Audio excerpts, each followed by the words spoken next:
welcome back, man. Episode 64, Brick Shots with Billy and Antonio. Antonio and Matt are on a little bit of a hiatus. Antonio watches kids graduate. Congratulations, Dion. That's what I'm talking about. Congratulations. Absolutely. Way to move on to the next phase in life, kid. That's what I'm talking about. Uncle Billy sends his love. Christian, how you doing this week, man? I'm good. Hey, we're down 2, but we'll pick up the slack and we'll see them again next week. I'm ready to get into these sports. Absolutely. I got a question about your chain, though, man. Is that a real silver chain or what? Yeah. I actually got it in Atlanta a couple years ago. That's all I got. Did you get it off some guy or what? No, I actually got it at this jewelry store. I can't remember the name of it. And I wasn't even there to get the chain, but I saw it and I'm like, man, it's pretty nice. I got to go ahead and cop that. You weren't even there? No. I wasn't there to buy the chain. I was there. Somebody swooped it for you? Wait, say it again. You said you weren't there to get the chain. Yeah, no. I wasn't at the store just to get the chain. I was with somebody else, saw the chain, and I'm like, oh yeah, I'm gonna go ahead and get that. Oh hell yeah, okay. So unexpected, but I got it, and I'm glad I did. I feel you. I respect it. Let me ask you, how you doing? Dude, I'm doing good. Hanging out. I'm living my best life. Hung out with the kids last weekend, did water balloons in the pool. So they didn't care to throw the water balloons. Right. So like we got those, it's like the fast ones where you just put on the hose and it fills up like 50 at a time. Yeah. So some of them get all fucked up and like have like a little looseness in it or whatever, or like have a little hole from like, because you have to yank it off the hose. Right. They were just like spraying with the little water balloons they had. They thought that was the coolest thing. So I threw a couple at them and they were like, not about it. So like you had to throw it at their feet and then like let it pop. And then they were like, oh shit. Yeah. And that's the good thing. Kids, it doesn't take a lot of money to make them excited and happy. Nah, it's not really, at all. Yeah. Usually it's the cheapest gifts and stuff I've realized that they're the most excited about. You spend a lot of money, a ton of money on this big car, toy car. I ain't worried about that, but they like these water guns over here for $5. Absolutely. All right, man. So let's get into something. All of us in the group chat had kind of a let's not do an episode today. Let's do it like later on, just in case the sweeps or nobody gets swept or whatever. So before we get into it, Christian, do you think the Los Angeles Lakers are going to get swept? Oh man, I'm gonna go with. I don't think they're going to get swept. I think it's going to go to Game 6. Okay. I think Denver's going to take care of them. I think they'll go back home, and they'll pull it out. I think LeBron, AD play pretty well. The role players, the bench will play good. I think they all play to up to standard, I guess, or maybe above themselves. And then when they go back to Denver, just the better team wins. I feel you. And I also think LeBron can get you one game. And I think his back being against the wall, the way people are talking about him on social media, I think LeBron is going to definitely take it upon himself to score 40 and kind of not shut people up, because they're still going to give him shit regardless if he loses or not. So that doesn't matter. But he's going to give you the performance to show you like, hey, I'm 38. I know that, but this is what the fuck I'm about. Now, what do you think about the 38 effect? He missed some wide open layups the other day. A wide open, tomahawk he almost put down. Just lost out of bounds. And honestly, man, I think if he just went in for a layup instead of some of these dunks he's doing, I think like he might be starting to realize like, oh shit, I'm fucking old as fuck. Yeah. So you think it's the age kicking in or just some miscues? So honestly, man, I don't think it's the age. I think it's the mileage. Yeah. Of going to all these finals, going to all these Eastern Conference finals, these Western Conference finals with a team that honestly shouldn't fucking be there. Right. If we're really like looking at it, like you could say, oh, he had AD. Oh, he had another all-star in Russ, and he had an MVP in Russ, and he had Pat Bev, who's an all-defensive guy, and blah, blah, blah. Right. Which is a good point, because a lot of people, bashing the Lakers. Oh, they're not good. They're not looking good. They're not playing good. At the same time, the number 1 seed in the West is playing the number 7 seed. So they're not expected. They should be expected with those rankings to be swept. I mean, but I guess because LeBron's there and what they did 2 years ago. They expected to do more, but y'all But got what did they do? They were the number 2 seed, and not the number 7. right, You know what I'm saying? They right. had to go through the young John Morant Grizzlies. They had to go through Golden State, who's been LeBron's like arch nemesis or however you want to do it. Yeah. And now they're facing a buzzsaw in the Denver Nuggets, who have been doing this all year, and we're acting like Denver just showed up out of nowhere. Right, and they've done it all year. They've been doing this all fucking year, Christian. Right. That's what I'm saying, man. It's like we're just acting like they're just nobodies. And even Jamal Murray and Jokic. No, I can't think of the coach's name right now. Oh, I can't even think of it either. It's in my mind. We're sorry, John. Hey, we'll get better. But even them, they were like, even if after we win, nobody talking about us. And it's like, well, no, they're not. They haven't talked about y'all all year, and y'all been the best team in the NBA all year. Michael Malone. Michael Malone. Hell yeah, there we go. Here we go. See, now I take my apology back, John. Fuck you. So it's like the writing's been on the wall, right? Know? So we're treating the Lakers like they're the number 1 seed, and this is a big letdown, right? But and we don't need to do that. Again, the way I want to say, people are treating it like this is 25-year-old LeBron carrying this team. Come on, again, the mileage. It might not be so much as he's old, but I mean, we got 20 years on those knees, ankles, on that body. Right. He can't just carry him like he did 15 years ago. No, and it's even like look at it like on a like a maybe a more deeper level. Like he wasn't getting bounced in the first round, even as a young cat. Like right. He was getting to the second round. He'd get to the Eastern Conference Finals and then meet the Pistons or meet the Celtics, and then they were like, no, young buck, not yet. Right. Then all those years in Miami, going to the finals every fucking year with them. Mm-hmm. And then getting there, and then Dwayne Wade's hurt, and Chris Bosh is hurt, and then we're again. I think the GOAT conversation it gets wrapped so easily without like Scottie Pippen never was hurt, right? Dennis Rodman was never hurt. Horace Grant played in every one of those playoff series, so it's like not every one, but the first 3. And it's like we're just treating it like like context matters a little bit in the sport of basketball, for sure. And we're looking at the 07 sweep, and because this is, I think, the 3rd time LeBron has been down 0-3, and it's like we're looking at it where it's like, hold on, he had Zydrunas Ilgauskas, he had Anderson Varejao. Like, what did they do without LeBron? Right, not a fucking thing. Right. Look at I think after LeBron left, they were pretty much out the league. Varejao had he was with the Warriors for a while. I was gonna say he went to Golden State, but what was that, a year, and didn't really have a big role? Not really. I mean, he won a chip, so you're right. You're right. But so let's get to the Celtics, man. Do you think the Celtics are going to get swept tomorrow night? Yeah, I think it's over. Why? It's in Miami too, correct? Yep. Yeah, it's a done deal. It's something going on furthermore than just on the court. There's something going on in that locker room, or the players don't trust Mazzulla or his scheme. It's something that's not clicking. Like, you brought the whole team back from a year ago and added Brogdon. Yeah. 6th man of the year. Yeah. So and your players are a year older, so more mature. They've been to an NBA Finals. They've been to the gauntlet, so they know what to expect. And it's just like they're here, but they're mentally not there.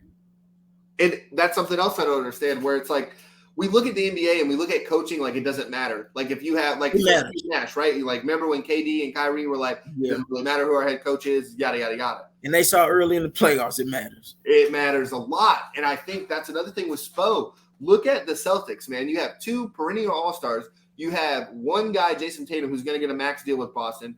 Jaylen Brown, who could definitely get a max deal anywhere else. He might get one in Boston. You have a defensive player of the year in Marcus Smart last year. Like you said, 6th man of the year. Like, they have intangibles. It's not like these are just some guys who made it. And then you have the Miami Heat with Jimmy Butler and a bunch of undrafted guys. Right. Bo holds them to a standard and is not going to let them go. We've all seen the argument, and it was like, I think it was last year or the year before, where Spo was yelling at Jimmy Butler, like, no, we're running this. And Jimmy was like, no, that's stupid. And Spo was like, no. And that's that head coach. That's the head coach. Bingo. Get your players to play above themselves and play within the system. Learn the system and excel at it. And that's what they're doing. They're all playing, and that's what I was saying a few weeks ago.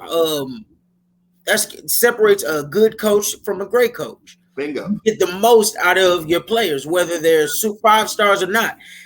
I just want to bring up an example. Like if you ever looked at switching sports with college football at what Michigan State did for, I would say, from about 2007 until maybe 14 or 15, but they weren't getting 4 or 5 stars, but they were in BCS bowl games. With Tom, not Izzo, Mike D'Antonio? Mike D'Antonio. Yeah. D'Antonio, and we had the Kirk Cousins and those teams. Right, and Cousins, look what he's doing in the NFL. No, he isn't the superstar, but he had those guys playing. He developed them in his program. Same thing with Kirk Ferentz, but going back to the NBA, Iowa's always relevant. They're not getting the number 1 or top 10 players in the country, but they buy into the system, play well, win games. But again, going back to the NBA, yeah, that's great coaching. And like going back to what you said, the effort is not even kind of there. Like watching, so it's like I was telling you pre-show, dude. They're literally, I've watched only halves of the Heat Celtics series. I watched the full game of LA. I watched all of game 3. And that's all you need to watch. And there's no effort. Like, they don't give a fuck. Like, and that's the crazy thing. I'm sorry, I don't want to cut you off. Go ahead. You go ahead. I was going to say it's so much talent. There's no effort, and they're still somewhat in the games until game 3. It was a blowout. But other than that, they're hanging around there and then losing at the end. It's, and they're not having the effort throughout the game. That lets you know if you can get a coach that does get effort out of them, the sky's the limit. I'll get it in a second. Yeah, I'll get it. So, sorry about that. No, and that's what I'm saying. That's where I think Spo is definitely like, hey, watch them. They're not giving any effort. If y'all give half a fuck that they do, we're gonna blow them out, and that's what happens in the second half. Right. And then, so if we look at game 3. No, game 3, right? So Boston was competing in the second half. Yeah. That third quarter, Boston was like, all right, we got it now. And then that fourth quarter, they were just like, oh man, fuck, we're down still. Man, what are we gonna do? Right. That shit ain't gonna work. That is not how this is gonna go. And that's where your coach should step in and be like, hey guys, come on. Motivate them. I think motivation is a big thing as a coach. Absolutely. And we're watching it in real time of just awfulness. And it's just bad basketball. Like, we're just watching sloppy turnovers. It's me and you in a Celtics uniform fucking going out there and fucking around. Like, that's what it is. Like, yeah. And I feel my effort, I know my effort. I don't know about, I'm not going to speak for you, but my effort would be a little higher than that. Yeah, I think so. Yeah, mine as well. I'm going to score 7. That's my goal. Like, right there, I'm scoring 7 in this fucking uniform. And I think, that's 2 points less than what Jaylen Brown had? What do you have, 9? It was bad. Yeah, it's like 9 or something. Yeah. It's ridiculous. What do you think is the problem? What do they need to change? I think it's the head coach, man. Like we've been talking. Look at what Ime did with this same roster. Yeah. Even not with a little less talent without Brogdon. And look how far they got. Yeah. The Heat did take them to a game 7 last year, but Ime was like, we're taking this. And I don't know if it's like a Tatum superstar kind of gig where the Mamba mentality. I hate doing that because it's just like no one has Kobe's mentality. Like, we're just not. You ain't Mamba. Be Jalen Tatum and carve your own path. Bingo. And it's like we're looking at it, and it's like Brad Stevens is getting a big shit into the stick here. So like, let's take a look at Brad Stevens real quick, if you don't mind. Probably the best head coach in basketball, at least for a while, right? Yeah. Shitty Celtics teams who Kyrie got hurt. Terry Rozier was a fucking superstar in the playoffs. They ran into LeBron a couple times and they lost, right? Yeah. Brad Stevens is like, all right, hey, I'm going to take a step back. Let me get a different head coach in there, and then we'll see what we can do. Now, the first year Brad Stevens is in the front office, boom, going to the NBA Finals without him as the head coach. Then that shit with MA, say what you want, because he should still be that fucking head coach of the Yeah, team. yeah. Like, Jesus Christ. Suspend him, get him back on the court. You get him back on the court, and then you lose him to Houston, which I don't think it's gonna. Dude, Houston's bad. I don't think he's gonna do much in Houston. He definitely isn't gonna have a lot to work with. So not really. We'll see how long it lasts. But now you're looking at all these other head coaches where it's like, where in the NBA are you finding Nick Nurse wins the championship, fired, gone. Monty Williams with the Suns gets to an NBA Finals, almost gets to the Western Conference Finals again, out of there. Doc Rivers, one fucking game away from the Eastern Conference Finals, out of there. And it seems like there's just no patience. Like, win a championship or you're pretty much gone. Like, damn, only one team can win each year. Old buddy from the Bucks. Oh, and I can't get his name right. Budenholzer? Yes, Budenholzer. Thank you. Yes. Bro, won a chip with Milwaukee and then loses it this year. Like, yeah, that was a bad first round, but it's like, damn, come on, it's hard to win those. It's hard. I'm saying, right? Like, you can't do this every year. Come on now. I mean, and it's like, damn, let's go to a different sport. I've been saying for years, Nick Saban has ruined coaching for college football. Yeah, because now it's, why have you not won a national title? Gene Chizik for Auburn won a national title. 2 years later, he's out of there. Ed Orgeron wins a national title. A year later, he's already out. Orgeron should have got out of there, because I've never seen Orgeron as a good coach. I always thought he was always put it well there. He was put in a great situation. Absolutely, but he still got those guys to play and win a national championship. Right. If you look at college basketball, John Calipari won a title in 2011 with AD and them? 12, I think. Was it 2012, the perfect season? Yeah. And he's still riding that shit out, and he's getting bounced before the Sweet 16 every fucking year. Yeah. I don't know why I guess they're smart and realize the shit ain't easy, and we're going to get better than what we got. That's what a lot of teams need to realize. That's what I'm saying. It's like, where's the fucking line? But this guy for the Celtics, one more time, what's his name? Joe Mazzulla. That guy got to go. Has to get the fuck out of there. And you know who's a perfect fit? Who was it? Nick Nurse? Oh, so I like Nick Nurse, but not to the Celtics. I like Doc Rivers to the Celtics. Back to the Celtics? Let's say a little. I don't think he goes back because of how them getting rid of him. That's what or because he got traded. They got rid of all those players first, and then they were like, "All right, Doc, hey, we're going to try this new regime of let's lose and figure some shit out." Where Doc Rivers in Orlando, with that defense with Turgaloo and Dwight Howard and all them, hey, you don't want to sit here for that. Let's let you move on and figure some stuff out. Because I want to see Doc Rivers back on TNT. That's just maybe I'm selfish in that aspect. Yeah, I like it. I like to take him going to the Celtics. I like that. That'd be interesting.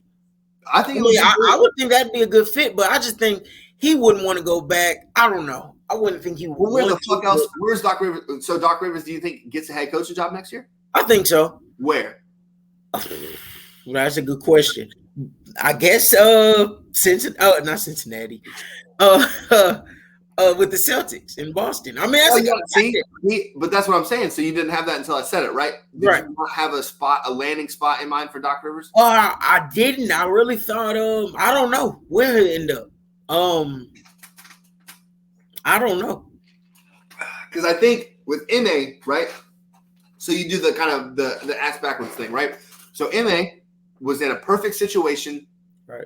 And he got to the NBA Finals. Let's see what MA can do in a rebuilding year, because Pop's never going to get fired. We're literally waiting for him to retire. So let's say that, so obviously they're going to get Wemby because he's the best prospect in a really long time. Yada yada yada. Right. But let's say Wemby doesn't fucking work out.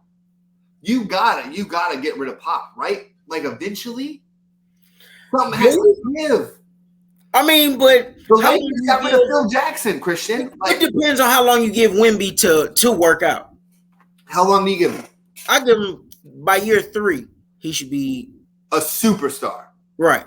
And you mean like a Giannis, like MVP caliber, right, or on the cusp, like you could see it coming.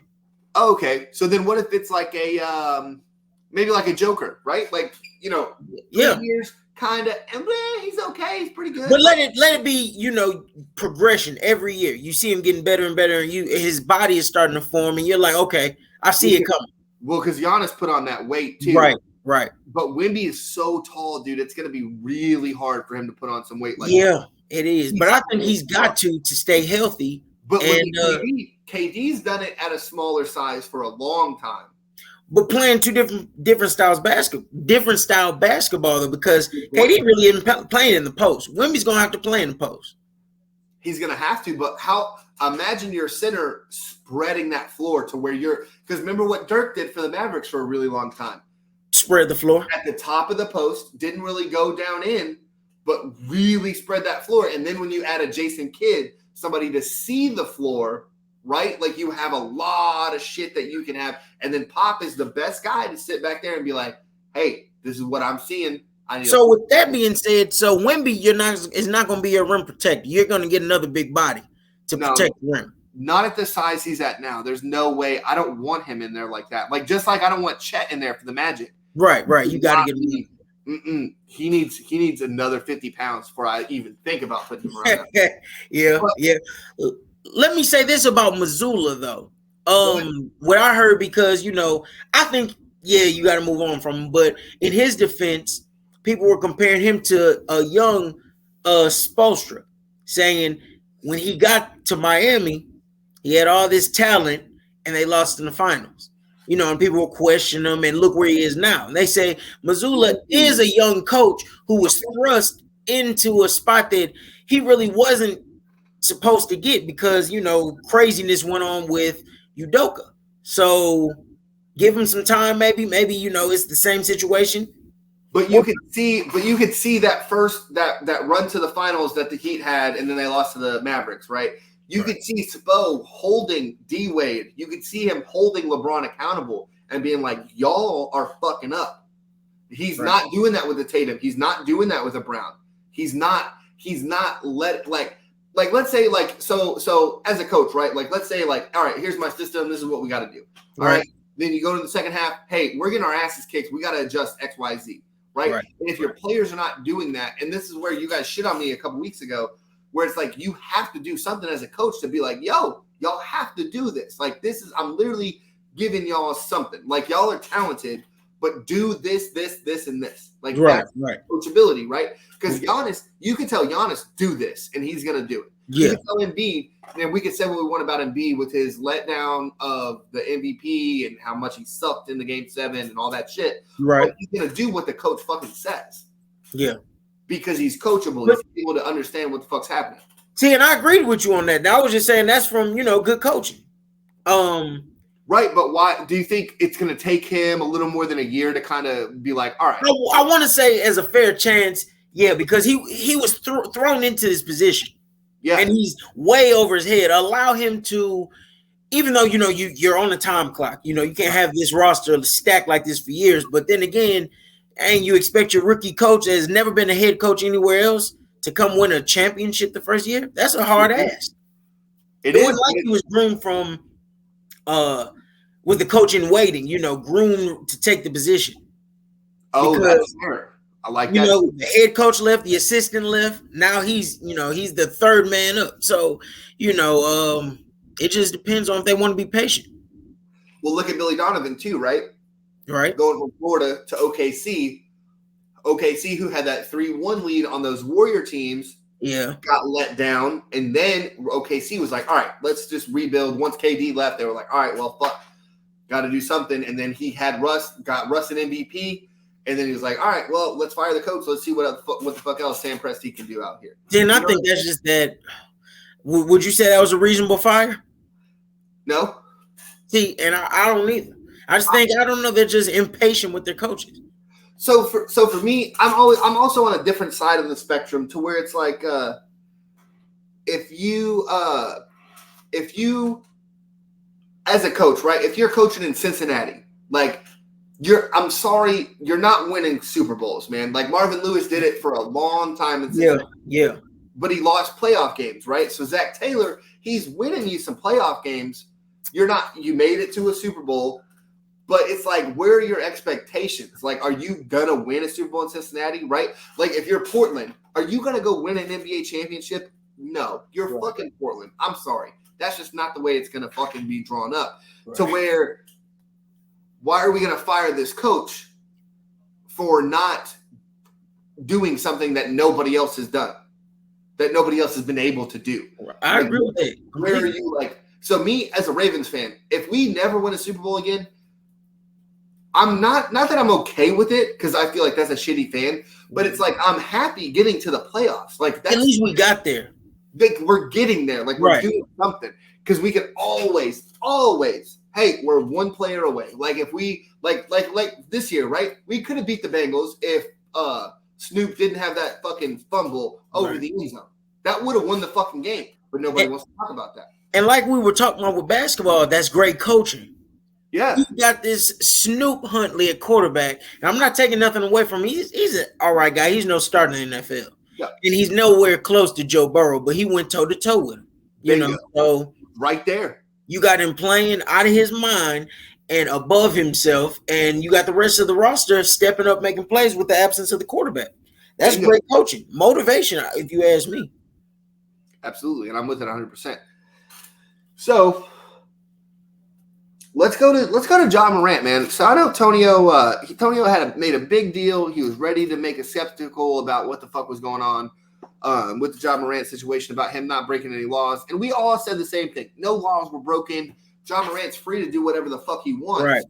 So I was looking into something the other day, and it's called your NBA contract clause. That's literally the name of part of the contract that you sign. And every NBA player has his contract, correct? Every single one of them. So you have your amount per year, per game, all your bonuses for NBA All-Star, for NBA First Team, NBA First Team Defense, yada, yada, yada. You have all that shit. But at the bottom of these contracts is conduct of a professional basketball player, okay? So there's two clauses. There's one that's detrimental to the team. There's one that's detrimental to the league, right? So there's two different things. So Ime, his contract, what he broke was detrimental to the team. Okay. Mm-hmm. Again, no laws were broken. Nothing really happened that was like a big fucking deal, except for the way the Celtics viewed what he did in reference to his contract. So it's big and it's vague and it's literally like wishy-washy. Right. With what they want to do.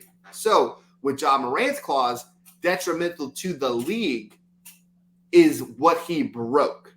Is why he's the team. What the team did was give him away from all activities. Right. Right. Because it's detrimental to the team. Because it's detrimental to the league. Right. They're just trying to get ahead of it before anything can happen. Now, Adam Silver, being the commissioner, can literally do whatever the fuck he wants. Right.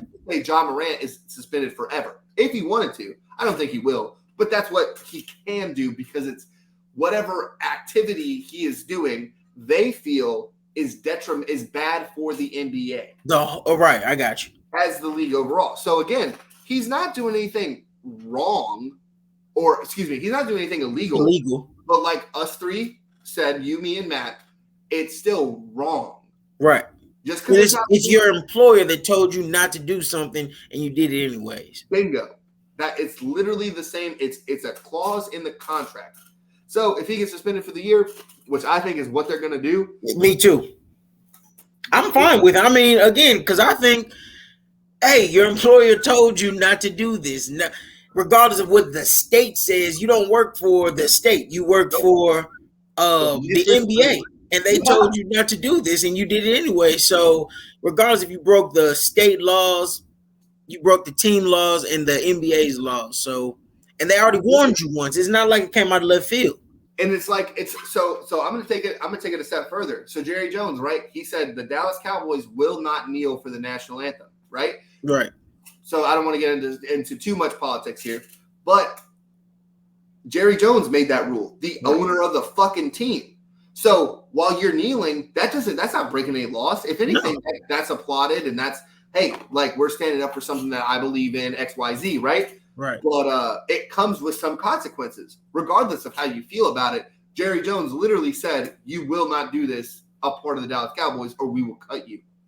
And it'd be no different if somebody kneeled and had an argument with him. Why are you cutting me? I didn't break any state laws. I told you as your boss, not to do it. I'm the motherfucker signing the check, dude. Right, like that's the fucking But and then again, you can go to a different team or you can do whatever you want. Right. And with Morant, you can go work for anybody else if you don't want to abide by their laws or rules. Hey, he can go play in Thailand right now. I'm sure they don't give a flying fuck about it. Right. And the way it's looking, Dwight Howard's trying to get anybody he can to come play with him. He's gonna get Doc Rivers to come coach him again. Oh wow! Like he said, nobody's beating him. Nobody's gonna beat him. Oh shit! All right, man. So let's get to one of our favorite segments, though. After the Ja Morant thing, I'm glad that you and I are just agreeing on it. But Christian's Corner, man, what do you got for us this week? I'm really excited. I expected more people here, but that's cool. We're at Christian's Corner. We're going to do.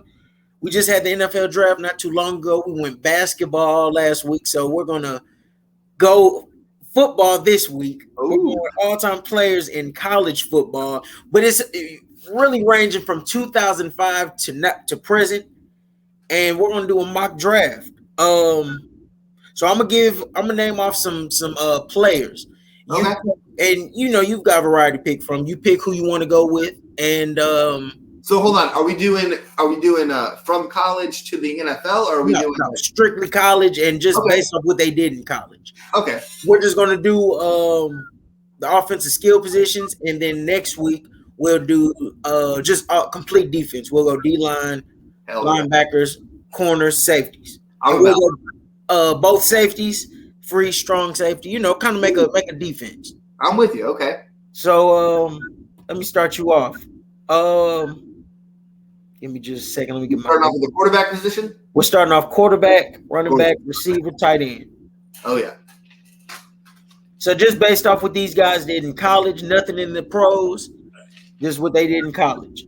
So the quarterbacks you can choose from, you have Robert Griffin, Cam Newton, Lamar Jackson, Andrew Luck, Tim Tebow, Joe Burrow, Trevor Lawrence, and Johnny Manziel. Ooh, all right. So that's a sweet list. I am upset you didn't say Pat White. I just want to throw that out there. I love Pat White. Okay, I want to throw that out there. But I'm a man of the game. I'm playing what we're doing. All right. Mm-hmm. Give me Tim Tebow.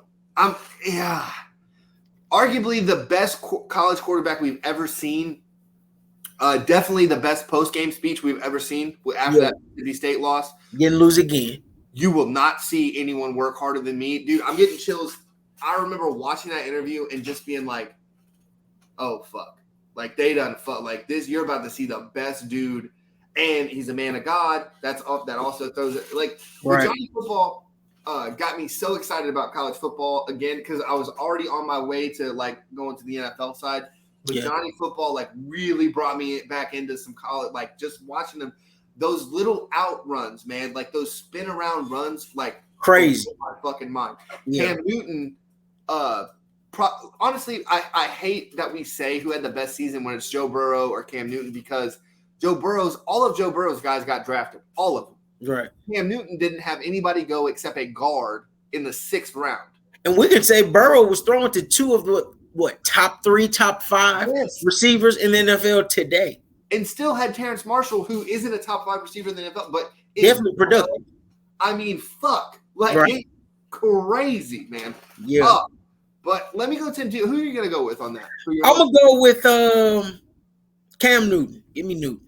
And now, like I said, I expected more people here, so it kind of been competitive where this guy might have been off the board for, the next pick here or there, but I'm going to go Cam Newton. Just like you said, basically what he was doing with what he had, that's crazy. Putting up those numbers with what he had, who was blocking for him, it's crazy. So it was literally like, hey, let's try to shut down. Like the whole point of your defense, like let's shut down Cam, and then you can't. Like you can't. Like what's coming, and there's nothing you can do about it. Yeah, he's as big as your linebackers, but faster. Yeah. He's bigger than your DB, so he can run them over. Oh yeah, Faster than all your D linemen. So it's a mismatch at every level on the defense. absolutely.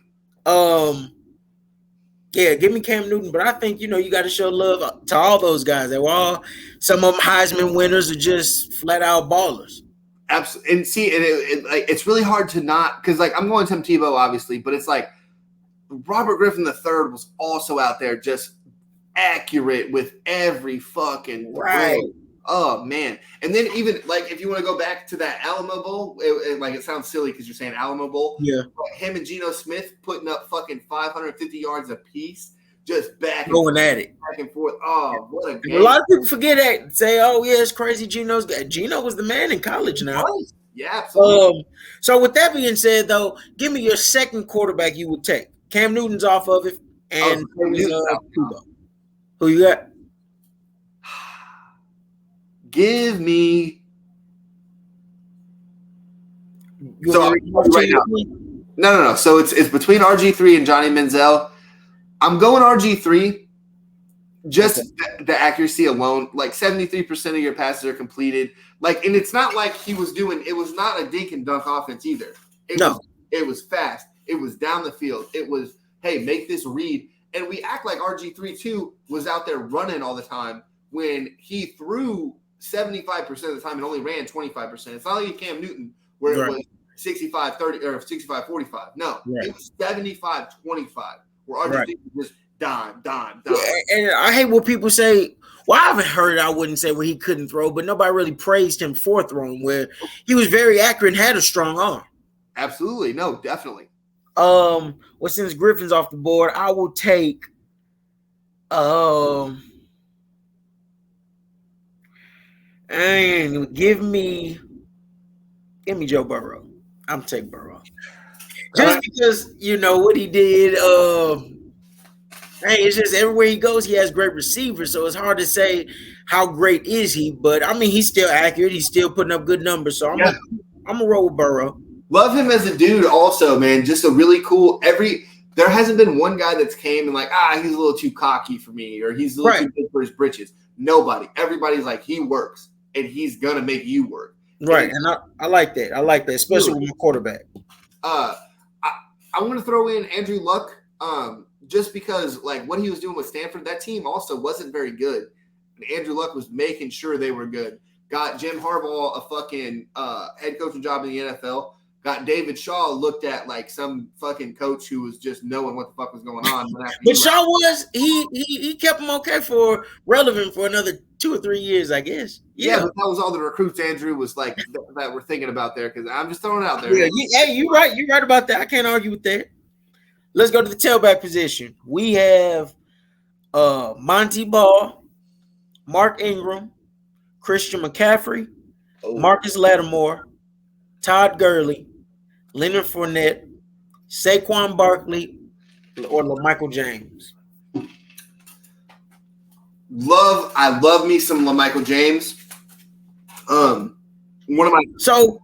ahead. Since you drafted first at quarterback, I'll draft first at tailback. Oh yeah, okay, yeah. Gotta make it interesting. Go ahead. What were you saying though?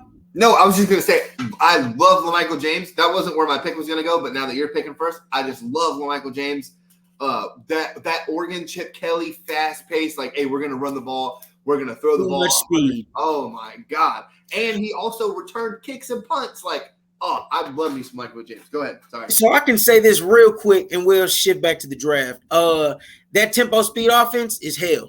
I played against it in high school against a high school called Ripley, and they ran that fast tempo, slants, smoke screens, little dump offs to the tailback. Huh? You're playing defensive tackle out there? Defensive tackle. So, I'm not the most fatigued. I'm going to be one of the most fatigued out there. Give me about 4 or 5 plays, and just slow it down. It's fast paced. They're going. And one time the quarterback was saying, come on, hurry up. I'm out of breath. I'm about to die. And before I even got in my stance, boom, they hit me in the mouth running another play. That shit had me gassed. So that fast-paced offense is crazy. Then you have some speed too. So you, as a lineman, chasing these guys around, trying to get back in position. It's terrible. Oh no! So we did. So I don't want this to feel like a one-up story, but so we did it we did a couple times. I'll never forget one time we did a fast split. So the defense was really fast, right? So we're playing. I think it was Duncanville or might have been Permian. It might have been one of those schools, but the defense was real fast. Right. So we did an up-tempo thing, right? So we go like 95 yards. Nothing on me. It was all running backs, all little smoke screens, like you said, right?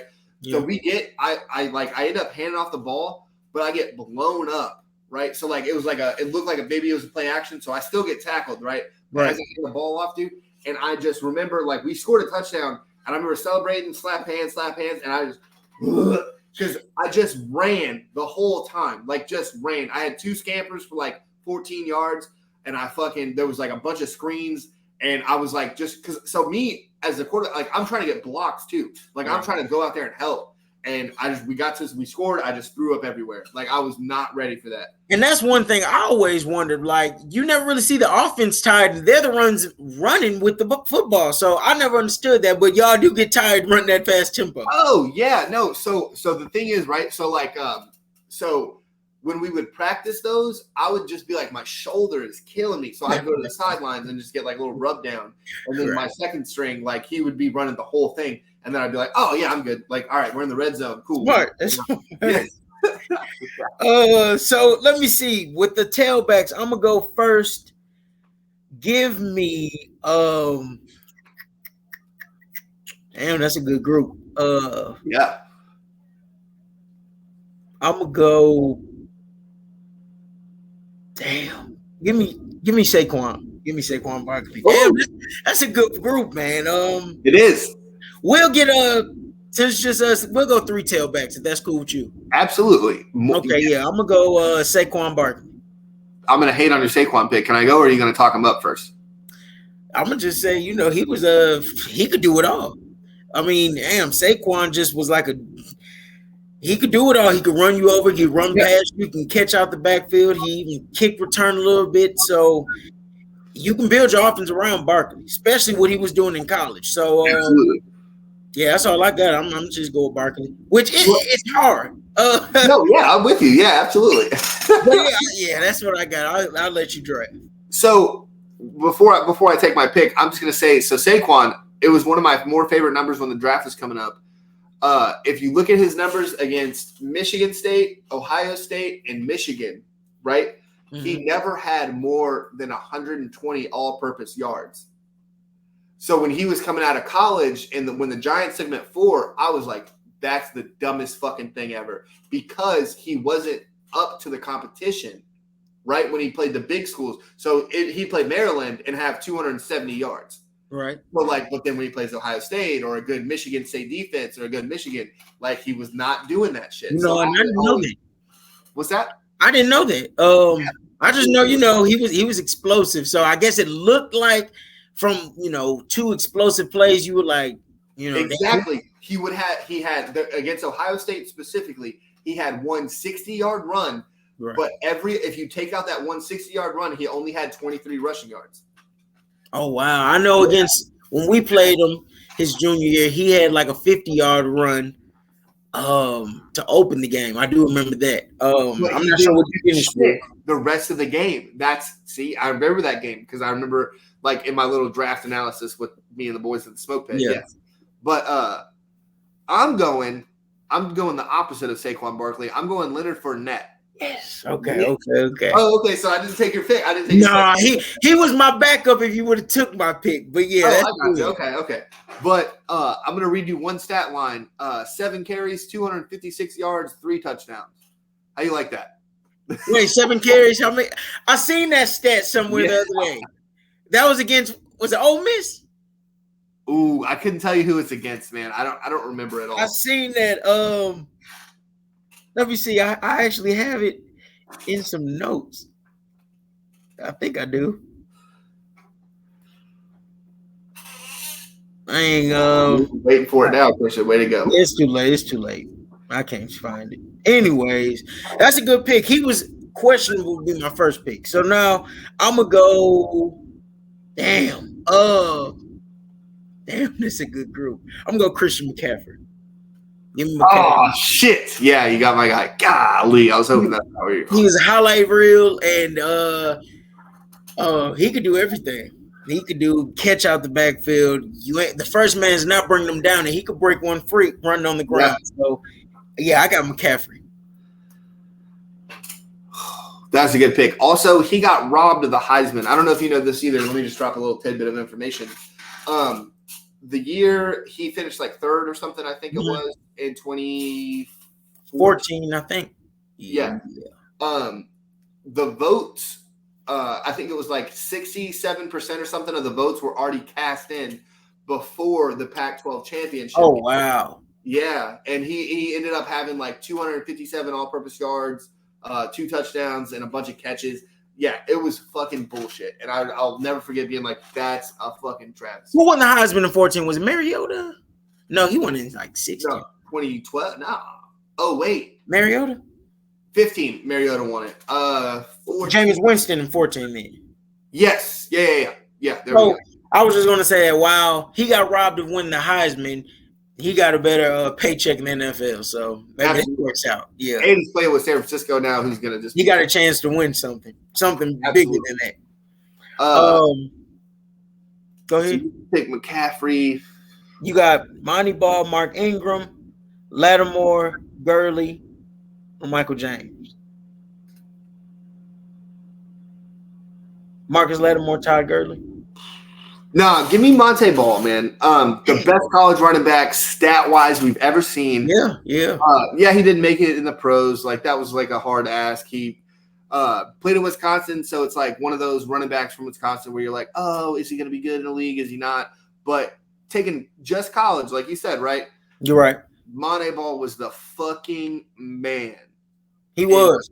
Damn, and I know from being a Michigan fan, we couldn't do shit and stop. He was a problem. And he would take it 35 times a game and just be like, I got it. Don't worry about it. Like, right, just keep on going. And he finally ended up losing because he was actually like almost 250, I think, as a freshman. Lost some weight going into his sophomore year, or vice versa. He was like 250 as a sophomore, lost weight going into his junior year, got in shape, and was able to, withstand those carries more.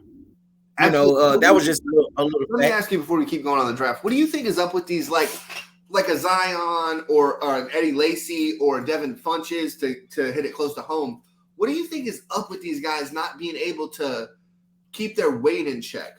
I don't know, because you get in school with a diet program, really. Yeah. So I don't understand that. I guess I don't know. Is he not giving a fuck? Are we just scared to say? Yeah, I think so. Yeah, I think that's what it is. Damn, what's more important, this cheeseburger or this big ass check you get in the NFL? Yeah. If you're still getting the check and you get a cheeseburger, what's the point? Yeah, right. Yeah, I think it's just not good. I'm never saying no to a cheeseburger. Let me tell you something now. Yeah, you can't ever go wrong there. Just hold the pickles on mine. Oh, you're not a pickle guy? What's crazy is I like pickles. Like, this is the weird thing. I don't want them on my burger. They put them on my burger. I take them off the burger and eat them. So I don't know what it is. What about like a Chick-fil-A chicken sandwich? You keeping the pickles on? No, I want them off. I don't like them on the chicken sandwich, but I'll do the same thing. Take it off and eat it. I don't understand it. And I never thought about it until somebody pointed it out to me and said, if you want to eat it anyways, why don't you just eat it on the burger or the chicken sandwich? So I don't know what it is. I guess I don't like it all together. Not for you. I got you. No, hey, you got it. What about you? You a pickle guy? On a chicken sandwich, not on a burger. Not for me. Okay. But do you like pickles? What about by themselves? Like, absolutely. But so I only eat pickle spears. The long pickles. Yeah, so I don't eat the flat like for like sandwiches or whatever. Right. I can't eat those. I don't fuck with those at all. I can eat them either way. I just don't want them on my burger or chicken sandwich. Take it off, put it in my hand, and let me eat it. So with my last pick back to the draft, I'm gonna go Mark Ingram. Respect. And I like, who got left on there. Lattimore, Todd Gurley, LaMichael James, they were good. Yeah. But damn, Mark Ingram, that Heisman year, he was untouchable. He was unstoppable. Yeah. And hell, He didn't get the Heisman for nothing. You're right. Love Mark Ingram coming out of Nick Saban's crazy recruiting class of just, hey, we're just going to get all these players that are way better than you. Right. Don't even worry about it. Right. But I'm going. I'm glad you didn't take my pick.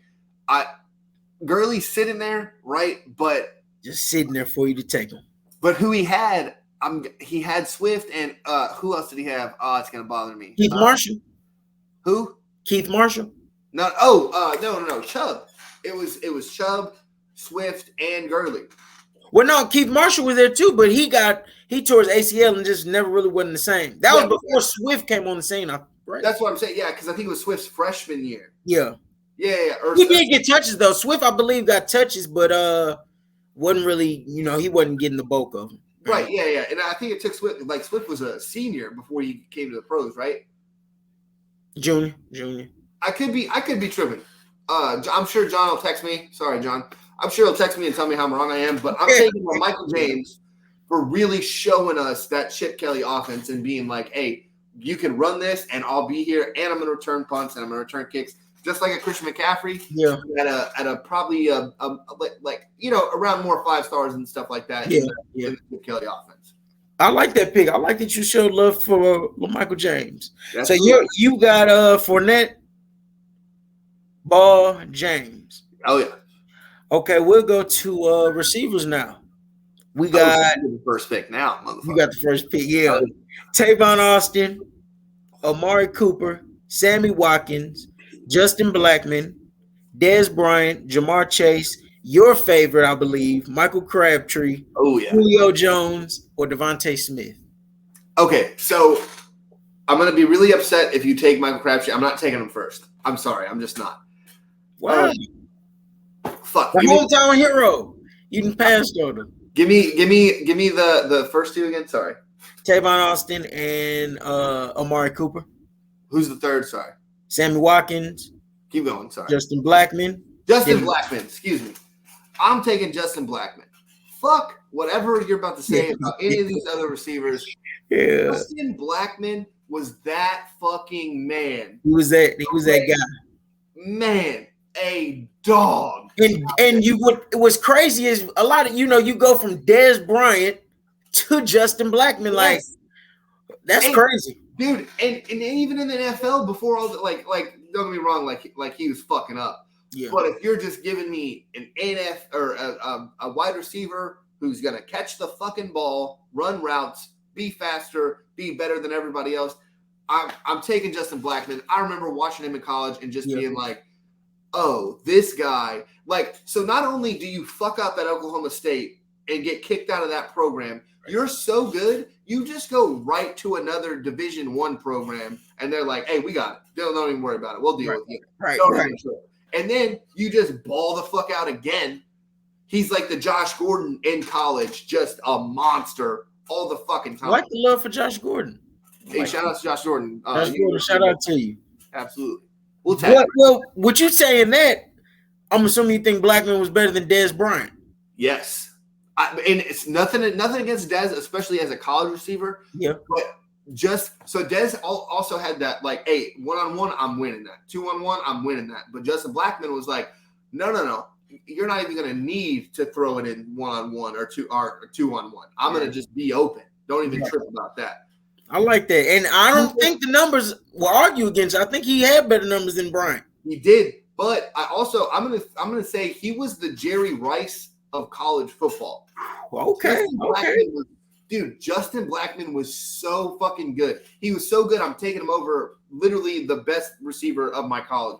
Like it's hard. Wait. What was that? You taking him over who? Over what? The best receiver from my college. Oh, okay. I thought yeah. But he just, literally, like, if you had zero off the field antics, he would be the best receiver in the game for a long time. Like, I hate it didn't work out in the league. Like, I can't remember him. What was the problem? I don't even remember him really suiting up. There was a domestic violence thing when he was with the Jaguars, and then there was something an Adderall drug failure. and then another something else, and that was literally just like, all right, dude, because it was within like 3 years, like all those offenses Right. within 3 years, and just kept him off the field. The way it's looking, that's how Jameson Williams is about to turn out. But he has to fix that shit. Well, take it easy. It's not so. Before we move on, I can't just let you say that. Jameson Williams isn't out here. He's being an idiot. This in the same retrospect, but he's not out here hitting anybody or fucking up that bad. He fucked up, made a gamble. And we can say that's just one fuck up because last year he was injured, no problems, just had to get back on. So yeah, let me ease off of him a little bit, give him some time. You're just upset about I got you though. I want to because you left him on the board, and I think he might be the best out of these guys, but I don't want to take him really. So I'm not going to take him. I'm gonna leave him there for you. Give me damn, this is pretty good. Give me Julio. Respect. Two things. This is why we are not going to be GMs because I'm just too nice. I'm definitely with you. Like, my friend's going to take this guy. I like him, but I'm going to just like pass him on. yeah. I'm going to Julio. Why? Because Julio was good. He was real gifted to me. He was everything he was in the NFL. Just didn't really have a chance to show it because they had the Heisman winner in the backfield and the runner up the next year or third in the Heisman. I think he was third. Who you talking about? Trent Richardson. Oh right. Yeah. I think it was Luck and Griffin. No, Griffin, Luck, him. Yeah. No. Yeah. I think you're right. about that. So I mean, you got a Weeden was in there. Who? Brandon? Yeah, I think he was fourth. Brandon Weeden's old ass. Right. Shout out to you, Brandon Weeden. Shout out. He's probably selling real estate or something now. Yeah, in Dallas. Yeah. That's how I usually do it. Yeah, I'm gonna go Julio because as good as he was, he just never really did get the opportunity to show it. They were a run-first offense. They had two great running backs, but when he did get the ball, hey, he was making plays. No, absolutely. Love that pick too. It's hard to not go Amari Cooper here because I'm thinking you're taking him third, but I'm going Michael Crabtree here, or excuse me, you're taking him. It would be the fourth pick, but I'm going Michael Crabtree here. Big game, Mike. Whenever the lights were on, he was there. The Texas, like you could play that Texas play over and over again. Even if you're a Texas fan, you got to admit that was fucking asinine that they let that fucking. And I went crazy too. Shout out to him. What they say, guns up, motherfucker. What's up, dude? That's what I love it. Yeah. I was rooting for Texas Tech to pull it out, and when he caught down the sideline, ripped from the cornerback, dashed into the end zone. I was crazy. Aggressive too, just like get the fuck off me, like I'm about to. Oh man, I like that. Excuse me, sir. I got somewhere to be. I like it. Let me go. I'm gonna go Amari Cooper. Yeah, I figured that's where the next pick. Damn, I'm surprised he's still on the board, but we had other great receivers too, and he great route runner. He almost finished I think third or fourth in the Heisman. Yeah, I think he was fourth because it was who's that running back that year? It was just like you were saying with Julio, like he wasn't getting enough credit to where it was due. Oh fuck. See, I can't even. What was it? 16? Yeah, 16. Abby Mariota won the Heisman. No, 15 because he got drafted the same year Derek Carr did, right? And that's a good question. And I want to say that was 15. I don't know if he came out same year as Carr. Let's see. Keep going. You got to talk up Amari Cooper.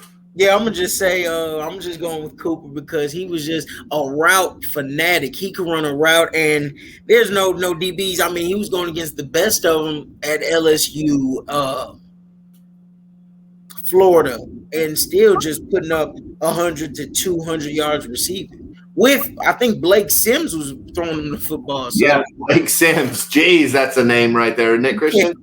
So I'm not gonna knock Blake Sims, but you wasn't the great. So Derek Carr in 2014 in the second round, and then got Amari Cooper the next year in the first round, 2015. Okay. Yeah, so I'm going Cooper with my second pick, and you back on the board, back on the clock. All right, give me who we got again. You got Tavon Austin, Sammy Watkins, Dez Bryant, Jamar Chase, Devontae Smith.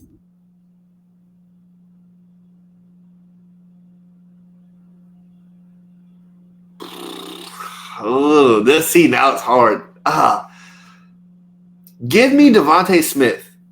Okay.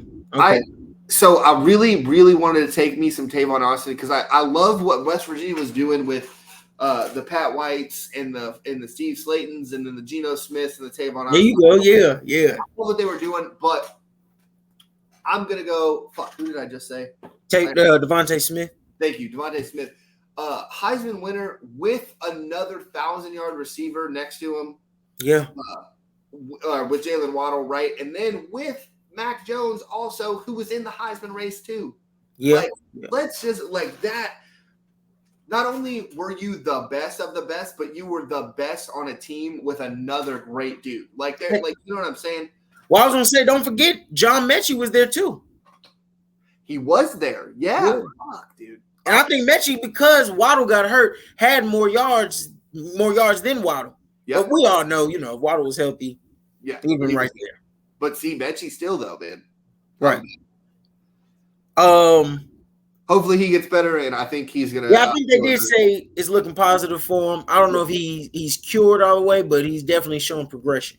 I think he's gonna play this year. I think that's what I heard. Yeah. So what is it cured or it should be soon? I don't want to speak on something I don't know enough about, especially something like that. I respect that. What is that? Because I was gonna do no, that's my third right there. That's it. Yeah, you got one more. Okay, I'm gonna go. I feel like you're going Dez Bryant here. Give me Jamar Chase. Respect. Okay. Just made some big plays. Throw it down the field. He'll go get it, and he's gonna gritty for you. So, give me Jamar Chase. I wanted to go Tavon Austin. I feel you. Just a playmaker. Yeah. I wanted to go everybody on the board if you ask me, but that receiver one was hard. That was good. That was damn good. Austin, dang, I wanted to get you, my man, but I'm gonna have to leave you out. Hopefully I can get you in free agency or something. I'm gonna go Jamar Chase. I got Jamar Chase to wrap it up. I was just gonna say, absolutely respect that. He literally was just making Joe Burrow's life real easy, and then set out that COVID year, let Justin Jefferson kind of do his thing, and then once he opted to go to the draft, it was like, oh shit, and now he's gonna be, you know what I'm saying? Where right up there, man. Let me we gonna wrap it up with tight ends. We got Irv Smith, TJ Hawkinson, Kyle Pitts, Michael Mayer, Jermaine Gresham. All right, I might shock you. Or no, you're first this round. No. I thought I went first last. No, I got the receiver first because I went Justin Blackmon. I'm first. Give me Jermaine Gresham. Fuck. Gresham was a dog at Oklahoma. Dog, dude. See, but people forget, man, because he didn't do a lot of shit in the NFL, man. People forget how good he was at tight end. Dude. Right. He was working him like a receiver. Yes, absolutely. And you give me. I'm taking Jermaine Gresham. And I guess right here we can just both go draft 2 tight ends. All right, I feel you. Okay, 2. We'll go 2. So give me. I'm gonna take Hawkinson with my first tight end. So I just think because it was the same year, him and Irv Smith were both on the same team. But I think if you're giving me a tight end who blocks, who's not scared to block from tight end U in Iowa, that's what I'm taking. I'm not taking a receiving tight end like an Irv Smith or like a Kyle Pitts because I was thinking Kyle Pitts here, but I just think he was more of a receiver in that bad offense. Yeah. Maybe it's biased too, but seeing what he did do in the NFL, like it's hard to not. Like I know we're trying to keep it college, but for me, it's hard to not add to what he's doing in the NFL because in college he wasn't great because the team in Florida wasn't that great. So I'm not going Kyle Pitts here. I'm going TJ Hawkinson. And I want to say to Hawkinson, which is crazy to me because Noah Fant to me was they hyped him up like throughout the season just for Hawkinson Oh, it to. was Hanson Hawkinson, not Irv Smith. Irv Smith was Alabama. Excuse me. Oh, I thought you were just comparing them what they did that season. No. That was a bit. Okay, I got you now. Yeah, but I thought Noah Fant was going to win the Mackey Award, and out of nowhere, Hawkinson won. I'm like, wow, I didn't see that, but okay. And the blocks, dude, the blocks. I'm telling you that throws it into that tight end thing. And I think that's what it is, because that's what Noah Fant's problem they say is in the NFL, he's not a great blocker, which is why who just traded him to Denver traded him to Seattle because he wasn't a great blocker.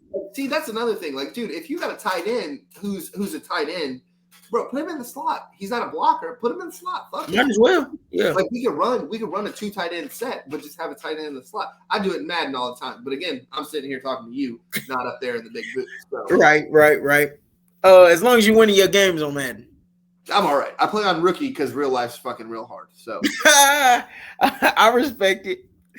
I'm gonna go with Kyle Pitts. And we just, like you said, we're gonna put him in the slot. We don't need you on this line of scrimmage. Just go out there out wide and bully these defensive backs, and I'll run. Damn near, I'll run some of them. Yeah, I'm bigger. I'm just gonna catch this fucking ball. Right. I can't get touchdowns, but I got it. Yeah, I'm gonna go Michael. Not Michael. I'm gonna go Kyle Pitts. Just he was putting up good numbers, and we all saw what he can do. Run the 40. He can get down. So I think Gresham and Pitts. That's gonna wrap up my tight end group. I respect it. I'm gonna go Michael Mayer. I'm pissed you took Jermaine Gresham the first. I didn't think you were gonna go there. I was like, ah. Yeah. But I'm gonna go I just said it. Michael Mayer. Yeah, I'm going Michael Mayer. Love what he did for Notre Dame this year with that. It was a big quarterback controversy, and he was real steady with whoever they threw in there at quarterback. And I think that says a lot about a receiver to where if you fuck up what kind of chemistry they got going on, and you're still able to just be like, no, I got it. Don't worry about it. Throw me the fucking ball. I'll catch it over the middle. No big deal. Like, he's not catching downfield passes. He's an okay blocker, not as good as Dalton Kincaid. That's why he fell as far as he did. Yeah. But nice possession receiver. He's going to work the middle. Receiver, absolutely, yeah. One guy I wanted to put on there, with you being a Ravens fan, you probably familiar with him, and he was good with Baltimore, when I was a fan. Dennis Pitta. Love me some Dennis Pitta. Let me just I would never pick him. He dropped in the AFC Championship game against the Patriots. It would have won us the game. He dropped a fucking wide open touchdown. What year was this? This was what, 13, 12? I think it was 12. It was the year the Patriots and the Giants played again in the Super Bowl. Oh, okay. And I think we would have beat the shit out of the fucking Giants. And we could have had our third fucking ring. But yeah. Semantics, whatever you want to say. Love me some Dennis Pitta, though. I hate that he dropped that fucking ball because it was a wrap right there. We would have won. I like it. I like Dennis Pitta. Even when, him in college, he wasn't getting the recognition at BYU, but he was putting up good numbers. He definitely got recognition. BYU. What do you you know what I'm saying? Right. Yeah, that's gonna complete this draft. But while we're here though, love the shirt while we're talking about the Ravens. Look like you, I'm thinking you're on the coaching staff. Dude, so it was on Fanatics, there was a deal. It was like coaches gear, so it's like you have sideline gear, right? You're right. You have like what the players are gonna wear. But there was a little column. It was like coach's gear, and I was like, all right, let me see because I coach from the couch, like everybody else. Yeah. And this was like the cheapest. This was like $15, and I was like, oh wow, oh yeah, dude. So I wear it to golf too, and people are pretty envious, and I'm like, yeah, I got it. I love it. I like it. Let me ask you, who is Marlon Byrd? Marlon Byrd. I'm glad you asked. So, like you said, I thought we were going to have more people to indwell into what's going on. Yeah. Marlon Byrd was an outfielder for the Rangers. So the reason I picked him today, he played right field for a long time for the Phillies before he came to the Rangers, and he moved from right field to left field to center field. So right field is you're kind of like, all right, like you're not the best defensive outfielder we got, but you're good, right? So we're going to put you out there. Left field, You're faster than right field, so we need you to kind of be there. And center field is your best outfielder generally of who you got. Mm-hmm. And so I'm a center fielder also. So I just loved that he sat there.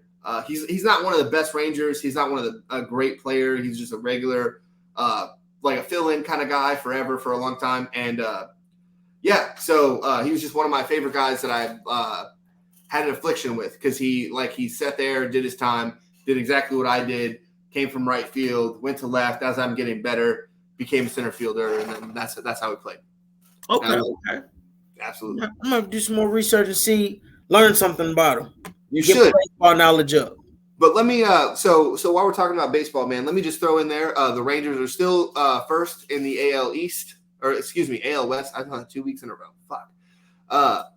Playing better than the Astros. We're 2 games over them. Fuck the Astros, by the way, just if anybody's watching. Yeah, man, baseball's getting really good. I had the Orioles at number 3 in my power rankings a couple weeks ago. Give me 2 seconds, and I got a little bit of hate on it. But now they are the second best team in baseball behind the Rays, with a big drop off from the Toronto Blue Jays. Anybody that's watching and disagrees, comment and tell us why y'all disagree. If y'all think that's bad, if y'all agree with it, just talk with us. Let us know something. Yeah, go ahead and disagree and be wrong. It's okay. All right, man. So let's move. We can get off baseball. There's not enough people to kind of banter with a little bit. But Christian, I know you're learning some things and you're getting great at it. Trying to. Let's go to the NFL, man. We'll hit the NFL and wrap up today's show. So Lamar and D-Hop are missing from day 1 of OTAs. Is that a problem or no? Or is everything copacetic? I don't think it's really going to be a problem, but I would like to see, especially as my young quarterback, new receiving core that you've begged for and we're giving you, be in camp, get chemistry down, just show your face in the organization. You know, there's no bad blood. I got my money. I got my contract. We're good. Let's get to work. Fellas, let's get to the Super Bowl. That's what I want to see. D-Hop, later in his career, he's getting older. He knows what he's doing. You know, it's okay. He's going to show up. You don't think the trade rumors are a big deal? I don't think so. I think his contract is a big problem. I think because he's going to have to be – he's owed so much. He's coming off an injury. Yeah. He's 31. You know, I don't know if anybody really wants to take that deal. And with him saying I never asked for a trade is letting me know he realizes his value on the market isn't too big. So he's just like, yeah, you did, motherfucker. Yeah, right. He's just, I think, trying to stay put. And I think, you know, Arizona might as well keep him. You're already in contract with him. And hell, who else you got to receive? Rondale Moore. You know, Marquise Brown. Yeah. I don't think I want Hollywood as my number 1. Nah, no, you don't. So I think everything will be all right. Lamar, I don't think they're gonna make a big deal of it because, again, what are you gonna threaten them to trade him, release him? You know, well, it'd be one thing. So and it's for both these guys actually. It's a new offense. Like you got new offensive scheme, right? And you're like you want Lamar to be there, and so Lamar did this last year, and I didn't have a problem with it because it's the same guy. Like it's the same offense. He won an MVP in that offense, right? So it's like you don't need much. You don't need a big rebuttal or refresher. Excuse me. You don't need that. You don't need XYZ. You don't need the same receiving core you had. But now, like you said, new receiving core, number 1. Number 2, it's a different system, dude. You got to get there. Like that's the biggest point. Like you're gonna learn some things in training camps that you like OTAs are kind of. But let's get a walkthrough so when we get to the when we get to training camp. And it's faster. We already got it in our mind, like, all right, this is how it's going to go. Right. And I don't like it because I think it sets a precedent for a lot of other new cats to kind of do the same thing. Right. And we're seeing so let's say Joe Burrow, Josh Allen, Patrick Mahomes, they skip out of OTAs. That's one thing. Because now think about Patrick Mahomes, he doesn't have Eric Bieniemy there anymore. Right. So you got Andy Reid who's still running the same system, but what does the new offensive coordinator like to run? But now, Do you think with KC, you think the offense really changes because you still have Andy Reid and their quarterback coach just got promoted? I think it changes a little bit. I think because the enemy wanted to run the ball, like he still wanted some, like look at Pacheco, right? Like they wanted someone to carry the ball, right? But that's not how it was working. And I wonder how much more they can just keep putting on Patrick Mahomes' fucking arm, right? And be like, hey, get us out of this, get us out of this. Let's do this, let's do that. Right. And like you said, it's a new system. I just lost my train of thought. Hey, those yawns fuck it up, though, huh? Yeah, they do. What was I about to say? Lamar Jackson not showing up to OT. Oh, and for like the average Joe to kind of simple it down, I was going to say to me, it's kind of like you go to your boss at work. Hey, can I get a raise? You get that raise, you miss the next day. Like, damn, I gave you the raise. You can't even show up the next day for work. It's like, yeah, I know you need me. Don't even worry about it. Oh, right. It just seems like, dang, be there. Maybe you don't have to do this and that. Just toss the ball around for an hour. You can get out of there. We ain't asking you to. Yeah, just fuck around. Right. Show your face. Oh, what they say? Shake hands, kiss babies. Bingo. That's all you got to do. That's it. Just show up.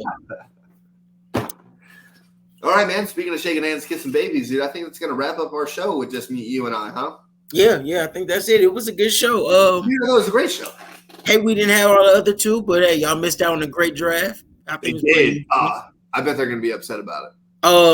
I will say next week we're going to do the defensive side of the football: D-line, linebackers, cornerbacks, and safety. So, see, I like how you're giving everybody a chance to prepare, but it's like we don't know who you're putting right for the draft, though. Right.